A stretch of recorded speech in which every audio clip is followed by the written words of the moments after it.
और सुदामा। बहुत समय पहले की बात है, जब भगवान कृष्णा छोटे थे तो उनका एक बेस्ट फ्रेंड था। उसका नाम था सुदामा। कृष्णा के फादर नंद बाबा गांव के रिच लोगों में से एक थे। उनके पास बहुत सारी काउस थी जिससे वो दूध, दही, मक्खन और घी बेचते थे। दूसरी तरफ सुदामा के फादर मटुका थे, जिनके पास ना तो कोई गाय थी और ना ही उनका कोई बिजनेस था। वो हर दिन दान मांगा करते थे और उस दान से घर के लोगों का पेट भरते थे। कभी कभी तो उन्हें दान में कुछ नहीं मिलता था तो वो भूखे पेट ही सो जाते थे। उस समय स्कूल नहीं होते थे। स्कूल की जगह गुरुकुल होते थे, जहाँ स्टूडेंट्स अपने टीचर के साथ रहते थे और पढ़ाई से लेकर गार्डनिंग तक का सारा काम करते थे। गुरुकुल में सब बच्चों को एक तरह से ट्रीट किया जाता था। वहाँ कोई रिच या पुअर नहीं होता था, सबको सारे काम करने पड़ते थे। कृष्णा और सुदामा साथ में ही एक गुरुकुल में पढ़ते थे। उनके गुरु का नाम था सांदीपनी। गुरु सांदीपनी हर सुबह योग से लेकर मंत्रों और गार्डनिंग तक बच्चों को सिखाते थे। उनका मानना था हर बच्चे को सब कुछ आना चाहिए। कृष्णा और सुदामा दोनों ही गुरु सांदीपनी के फेवरेट स्टूडेंट्स थे। कृष्णा और सुदामा दोनों एक दूसरे से बहुत ही डिफरेंट थे। जहाँ एक तरफ कृष्णा नॉटी थे, मतलब शरारत करते थे, वहीं दूसरी तरफ सुदामा काफी शांत बच्चे थे। वो अपना होमवर्क टाइम पर कंप्लीट कर लेते थे, कभी शरारत नहीं करते थे, बल्कि कृष्णा को हमेशा डांट पड़ने से बचाते थे। सुदामा कृष्णा से बेहद प्यार करते थे और कृष्णा सुदामा की बहुत रिस्पेक्ट करते थे। उस दिन दोनों फ्रेंड्स गले मिलकर खूब रोए। उन्होंने प्रॉमिस किया कि वो एक दूसरे से मिलते रहेंगे।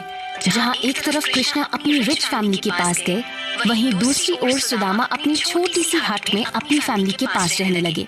समय बीतता गया और दोनों फ्रेंड्स अपनी अपनी लाइफ में बिजी हो गए।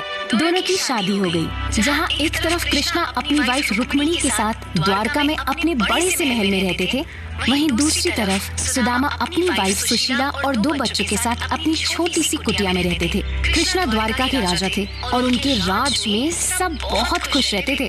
सबको उनकी जरूरत का सामान मिलता था और कोई भी गरीबी में नहीं रहता था। लेकिन सुदामा अपने गांव में दान मांगा करते थे।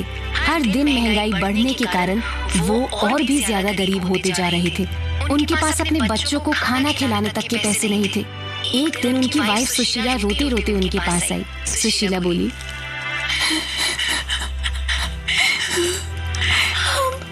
हम भूखे हैं, इससे फर्क नहीं पड़ता, लेकिन हमारे बच्चे हर दिन भूखे सोते हैं। उन्हें भूख लगती है तो पानी पीकर भूख शांत करते हैं। सुदामा ने सुशीला की बात सुनी और काफी दुखी हुए। सुदामा बोले, हम क्या कर सकते हैं, किसी से मांग भी तो नहीं सकते। इस पर सुशीला ने जवाब दिया, आप कृष्णा की बात अक्सर करते रहते हैं। हर रात बच्चे को अपनी फ्रेंडशिप स्टोरी सुनाते। सुना है वो द्वारका के राजा है। आप वहाँ जाकर उनसे हेल्प क्यों नहीं मांगते?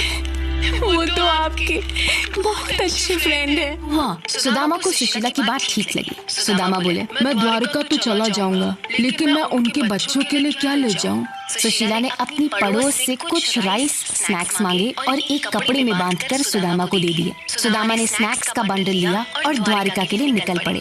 वो पैदल बिना शूज के बिना रुके चलते रहे और फाइनली द्वारका पहुंच गए। द्वारका को देखकर वो हैरान रह गए। पूरा टाउन सोने से बना था और वहाँ के लोगों ने सुंदर सुंदर कपड़े पहने हुए थे। सब काफी खुश लग रहे थे। सुदामा ने लोगों से कृष्णा के महल का रास्ता पूछा और वो महल के बाहर पहुंचे। जब गार्ड्स ने सुदामा को देखा तो उन्हें लगा कोई सन्यासी दान मांगने आया है। जैसे ही सुदामा महल में जाने लगे, वहाँ के गार्ड्स ने सुदामा को धक्का लगा के गिरा दिया। उन्होंने सुदामा को गुस्से से बोला, तुम यहाँ क्यों आए हो? क्यों? हाँ, सुदामा ने डरते डरते जवाब दिया, मैं कृष्णा से मिलने आया हूँ। कृष्णा को जाकर बताओ कि उनका फ्रेंड सुदामा उनसे मिलने आया है। सुदामा की बात सुनकर गार्ड्स हंस पड़े।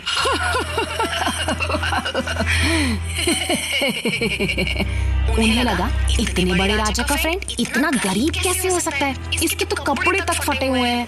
लेकिन उनमें से एक गार्ड था जिसने सुदामा को वेट करने के लिए कहा और कृष्णा को इन्फॉर्म करने के लिए महल के अंदर गया। सुदामा सोचने लगी कि कहीं कृष्णा भी उनके गरीब होने के कारण मिलने से मना न कर दे। वो गए। जैसे ही कृष्णा ने सुदामा का नाम सुना, वो दौड़कर महल के गेट में सुदामा को लेने पहुंचे। सुदामा को देखकर उन्होंने उसे गले लगा लिया। दोनों दोस्त बहुत समय बाद एक दूसरे से मिल रहे थे। कृष्णा सुदामा को महल में ले गए। उन्होंने सुदामा के पैर धोए। सब लोग कृष्णा को देखकर शॉक रह गए और आपस में बात करने लगे कि आखिर इतने बड़े राजा किसी गरीब के पैर क्यों धो रहे हैं।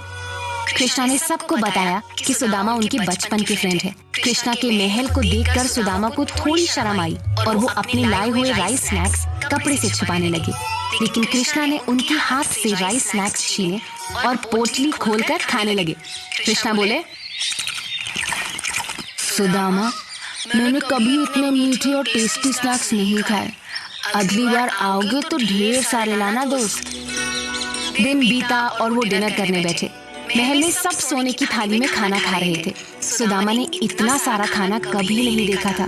वो अपने बच्चों के बारे में सोचने लगे। मैं तो यहाँ खाना खा लूंगा, लेकिन वहाँ मेरे बच्चे भूखे होंगे। उन्होंने बस एक रोटी उठाई और वही खाई, लेकिन कृष्णा से कुछ नहीं कहा। कृष्णा समझ गए कि सुदामा को कोई ना कोई प्रॉब्लम तो जरूर है। सुदामा महल में कृष्ण के साथ 2 दिन रहे, लेकिन खुद को प्रिपेयर नहीं कर पाए कि आखिर वो कृष्णा से हेल्प कैसे मांगे। तीसरे दिन उनके घर जाने से पहले कृष्णा ने उन्हें फेयरवेल दी। सुदामा रास्ते में सोचने लगे, जब सुशीला मुझसे पूछेगी कि मैं द्वारका से क्या लाया तो मैं क्या जवाब दूंगा। मैंने तो कृष्णा से हेल्प मांगना तो दूर, उन्हें कुछ बताया तक नहीं। वो टेंशन में जैसे ही अपने गांव पहुंचे, उन्हें अपनी हट नहीं मिली। उनकी वाइफ सुशीला ने एक बहुत बड़े महल से उन्हें आवाज लगाई। सुशीला सुंदर कपड़ों में बिल्कुल रानी जैसी दिख रही थी। सुशीला बोली, सुदामा, सुदामा देखो, कृष्णा ने हमारी गरीबी दूर कर दी है। सुदामा ने आंखें बंद करके कृष्णा को याद किया और उन्हें थैंक यू बोला। कृष्णा और सुदामा की फ्रेंडशिप को इतने समय बाद भी लोग नहीं भूले और उनकी